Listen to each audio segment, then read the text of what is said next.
Thank you. Beginning with Mrs. Rumohr, how do you propose to return parking to the area around Community Market and Campus Theater?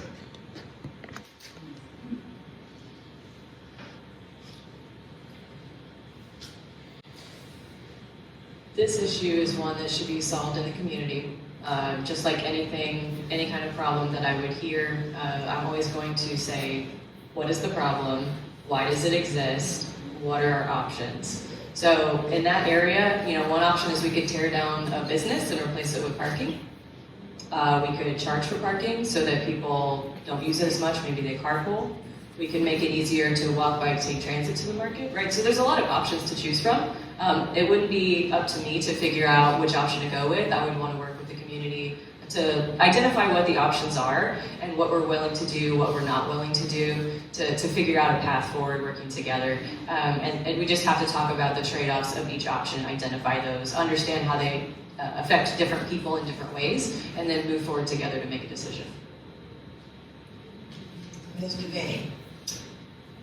So I'm assuming this question was brought about by the DACU building being repurposed and now having private lot. I'm not sure really what exactly the change is that's going on by the community market. I'm going to go out on a limb, and I'm going to go back to something that Brian Beck said in a previous forum, which is that there was a study done on a Friday night on the square of parking, and supposedly, and I have no reason to doubt this, at the peak business time on the square, there were still 30% of the lots or the spaces were available. So there may not be a parking problem per se. That said, there are people who really do need to park very close to where they're going. And we do need to make sure that people with mobility issues have parking. So around the community market, around the campus theater, we just have to make sure, as Suzi says, we just have to make sure that the community can chip in with some creative ideas and maybe open up some spaces that we had not thought about before. There are some odd little corners in that area that may have some parking. I don't know. Perhaps I should have explained it, because I was aware that with the sale of that building, all that parking that had been normally used by people coming to things like the restaurants, the bookstore, there's even a grocery store downtown in that block, and all that parking in the back where you could always find a place to park a car almost. It went away. That's not back there anymore. And what they're asking, I presume the person who wrote this question is asking, what parking might be made available to keep those businesses there, and there are also some dwellings there. How do you keep parking available for those once this parking was gone? And with that explanation, we'll go to Mr. Stevens.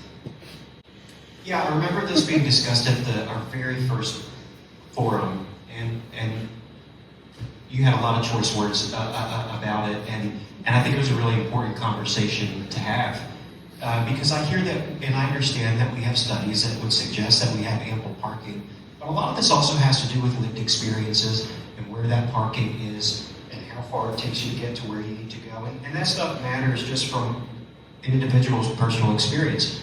And so what we have to look primarily at first is people who are disabled or elderly people who they can't walk 5 minutes, or that's a lot more difficult for them to walk 5 minutes. And so, perhaps one of the solutions is reserving parking closest to the square for that.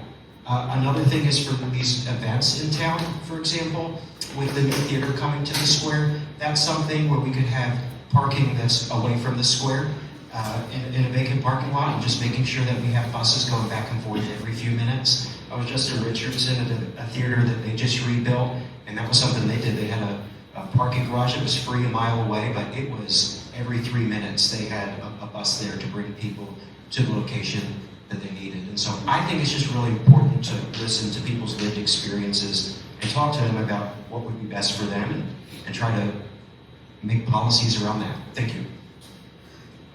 Mr. Beck? Thank you. Yeah, there's an apartment complex going in the Dackman parking lot. And as many people said, yes, we've done a parking study, and it was maximum parking 7% downtown. I'm actually vice chair of the mobility committee. Ms. Rumohr is also on the mobility committee.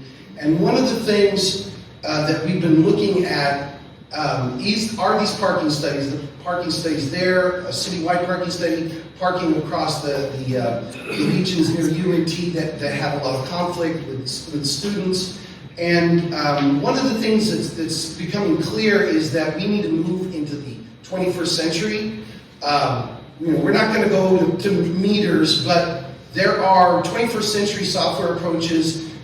Most of you that go to UNT or TWU are familiar with using your smartphone and registering your license plate. And that kind of intelligence can allow for not only regulation of parking so that you don't get flat earth guys squatting on the square for hours and hours and hours and days at a time, taking up a spot, but also so that you have navigational aids. So if you want to know where to park, your app can show you, oh, there's parking in this lot or this lot or this lot. So you can make use of the 30% that's still available. And then we can also use that to regulate and give people special permitting if they have ADA compliance needs, and less permitting if further out for other needs.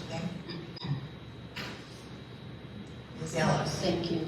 I think everyone's offered, some kind of real-world solutions here, and we do have to understand the need. I know Lenny, in particular, with the question, mentioned the community market and the theater. Possibly we could engage with other businesses, maybe, who have parking near there that would have off hours from these events, and maybe that could be some kind of public parking. If that business is closed, but the event at the theater is in the evening, and maybe that's an option. I'm a big proponent, Nick took it from me, but I had it written down here, was, some kind of shuttle service happening from another area of downtown. Maybe it just real prime times down there, like community market hours, or theater times, or when we get our fine arts eventually back downtown. Establishing something like that where the parking is further away, where we have available parking, but we can have a shuttle service that is taking them to the event. I think those are all real-world solutions that could be discussed. Probably the first immediate need, and maybe the easiest, would be assessing, are there businesses nearby with parking that would have the hours available for when these needs are most